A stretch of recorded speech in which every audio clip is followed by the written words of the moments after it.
What is a supernatural event that happened in your life that just cannot be explained? A family friend of ours, Gary, was terminally ill with cancer. He was a father figure to me and one of the few adult males from my previous life. I am a recovering alcoholic that fully understood me. A friend and myself were in Moab, Utah and found a hostel to sleep in for the night. I had a dream about Gary. He looked amazing, completely healthy and backlit and was wearing a multicolored sweater. He looked at me with concern in his eyes, pointed backwards and said, "I'm not doing too good." I woke up a bit shaken because it felt so real.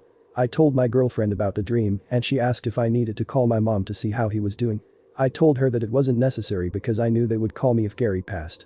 That day we drove from Utah to Colorado and stayed in another hotel. About 5 a.m. I woke up and my phone was ringing. I could see that it was my mom and I already knew what she was going to tell me. She broke the news that Gary had passed and I basically explained to her that Gary came and told me goodbye. I'm tearing up Earl right now writing this. The picture that his wife picked for his obituary was Gary in that multicolored sweater he was wearing when he came to me in my dream. Working as night security for a small office at a sanitation plant. Building was a single entrance and you had to check in at the security station to get in or out.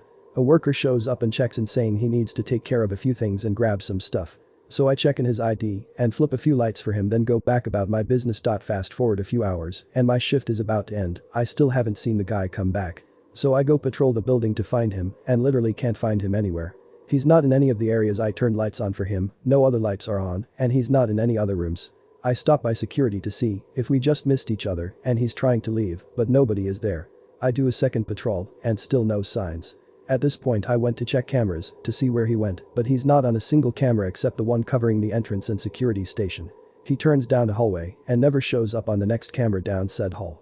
At this point I logged it as an incident and GTFO right as the relief shift showed up. Next day my boss calls me and says that worker had been on vacation out of state for several days and wouldn't return for several more. Nobody could offer any explanation to what happened. The only way I can explain this one is wishful thinking. My mom and dad were codependent and they liked it that way. They didn't want other people other than the kids.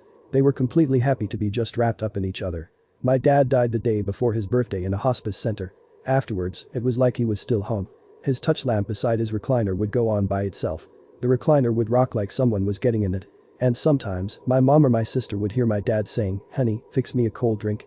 That was exactly how he'd ask my mom to fill up his massive mug with Sprite over ice. My mother died less than a year and a half later. After my mother died, there was never another sign of either of them being there. They've been gone now for close to 14 years now.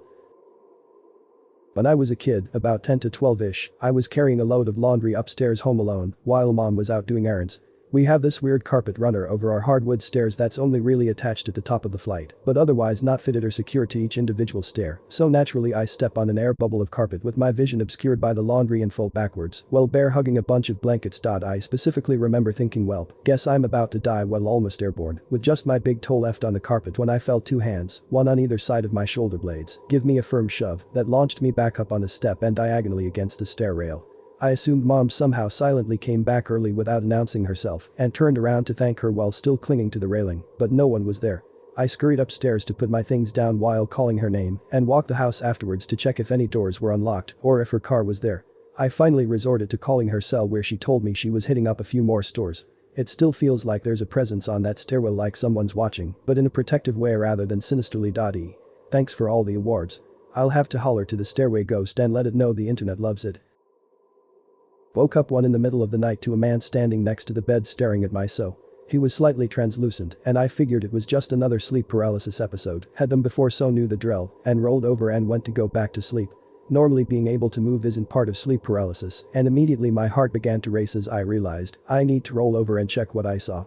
Person was still standing there, staring at my so, then he made eye contact with me. Stared at me for a while before turning around and walking to the wall, slowly fading away with each step. Next morning so wakes up looking like shit and said she had the worst night's sleep because she kept having the feeling that someone was watching her. Glad we no longer live in that house.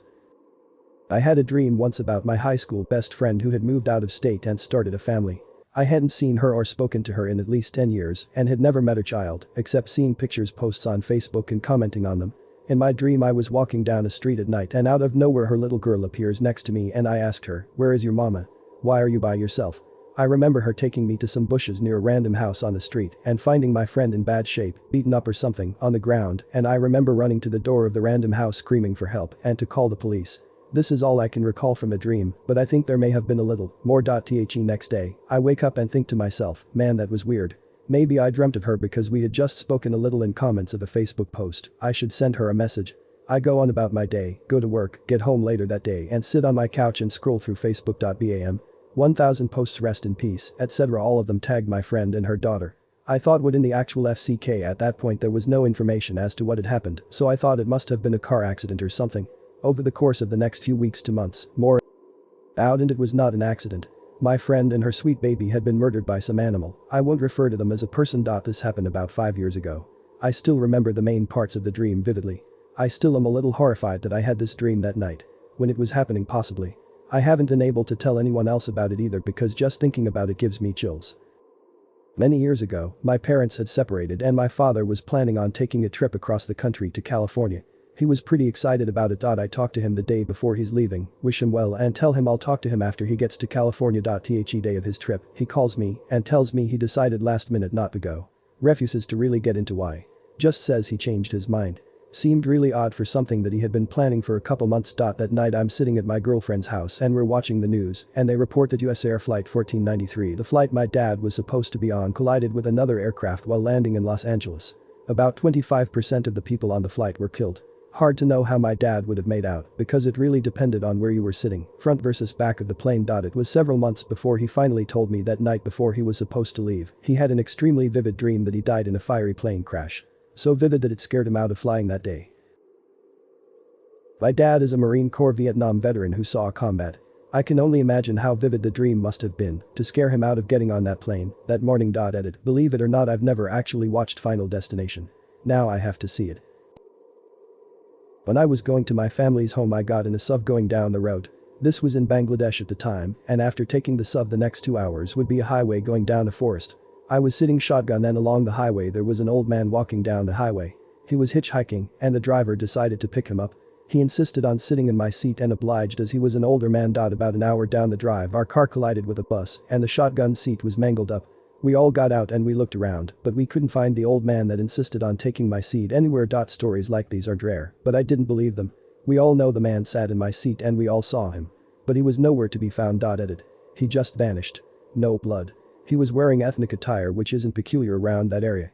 He didn't speak at all and we didn't ask him anything either.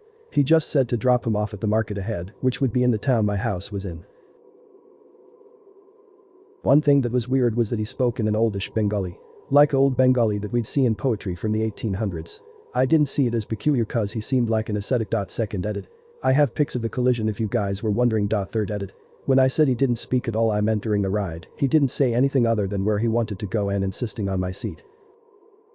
Early into my now wife and I's relationship I had a dream about her in childbirth. Very vivid and long. Like I spent days in the hospital with her and everything was in a strange twilight. When it came time to deliver things went very wrong and she and baby ended up passing away. I woke up quite shook naturally, but brushed it off. I am a nurse and have had to deal with traumatic OB situations before and I chalked it up to me dealing with that stress through a dream. 6 years later and my wife is pregnant. I have forgotten the dream by now. I get a call late into the 3rd trimester while I am on shift. Wife is going to the ER for a bad BP. I get off my shift and go to meet her. As soon as I step into the room I remember my dream. It's the same damn room. Which is extra spooky because the hospital we were at wasn't even built when I had the dream. This is last year right when lockdown started. My wife has admitted they want to wait a week to deliver if possible. She will be kept in a twilight state until that time. So it's me in this room eerily isolated as the world around us is frozen and my wife is incoherent mere feet away. Lingering for days in this room I brushed off my dream, trying to manage my anxiety and stress. Showtime my wife gets ready to begin pushing and it's exactly the same scenario as my dream. Things start going poorly, but the doctor thinks delivery is still possible, but at this point I finally freak out into full panic and demand a C-section for my wife. The doctor I can tell wants to argue, but I think my outburst made her step back and reassess the situation and she made the call for emergency C-section. Took 10 minutes for me to get taken back and as I'm in the OR I see my baby come out lifeless. They do everything they can and manage to resuscitate her. In the meantime my wife is doing poorly and they are scrambling to control her bleeding. I follow the baby out, knowing there's really nothing I can do. Baby gets life flighted to another hospital, but before we go I see my wife stable and headed to the ICU. Both my wife and baby are critical, but alive. Today they are both thriving and my baby is 16 months and just a tornado of energy. I don't know that they would be alive if not for that dream and it causing me to freak out and demand a change in plan. I have an idea of what may have happened, but I cannot definitively say how this happened. My father died in 2000 in my parents' house. I was over one night pretty late after my mother had gone to sleep. I swear I could feel my father's presence as I was right in the spot where he had died. They believe he had a heart attack while laying on the couch, tried to get off the couch to call for help but fell on the floor and died, though no one else was home when it happened. I was on the couch when this happened. Anyway, I thought to myself, this is stupid. People don't leave essences behind, I'm not feeling anything. So, I say out loud, if this is really you, Dad, knock a box of cereal off the shelf onto the floor. I wanted to pick something I didn't think could happen by accident. I went into the kitchen and watched the shelf with the cereal on it for a few minutes, and nothing happened. Since it was almost midnight, I decided to sleep in my old bedroom. I woke up the next morning and went downstairs, and a box of cereal was laying on the floor. I say to my mother, did you knock that cereal onto the floor? She said no, it was like that when she woke up. So, what the fuck, man. However, my mother had a cat. I'm guessing the cat did it, but I don't know for sure. If she'd gotten on the shelf, everything would have been knocked around and messy from her. Everything else was in its normal position, just a box of cereal was on the floor. I mean, regardless, it has to have been the cat, right at it. My mother also told me, months before this happened, that she felt my father get in bed with her one night after he died. She said, go away, Greg. You're dead. You don't need to go to bed anymore. And she says she felt him get out of the bed after that.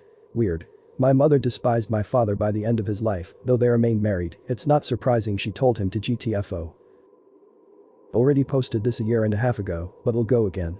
I have to make a bit of a premise. When I was little, the woman that came to clean my house, I'll call her Mary, while my parents were working, was also my babysitter. Usually after she ended up cleaning, she would bring me to her house until my mom would come and pick me up. There during the year I knew her whole family, among these was her husband, that I'll call Dave. So Dave was a pretty cool guy, just the average elder you would find in any rural town. He liked to drink wine with his friends at the bar, go hunting, and he had a lot of good and interesting stories to tell me when I was a kid, and after all these years spent together, he basically considered me as a grandson. Now back when COVID hit for the first time in my country, I had a dream one night where Mary was coming to my house to clean as every other week, but this time in my living room there was a closed black coffin.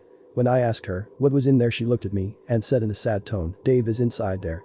Now if that wasn't strange enough, I remember waking up later that night and feeling a presence to the side of my bed, and I distinctly remember to have said, while still being half asleep, come on Dave, let me get back to sleep. Next morning when I woke, my parents told me that Mary had called saying that Dave had passed that night due to COVID complication. To this day I still haven't told anyone about it, and I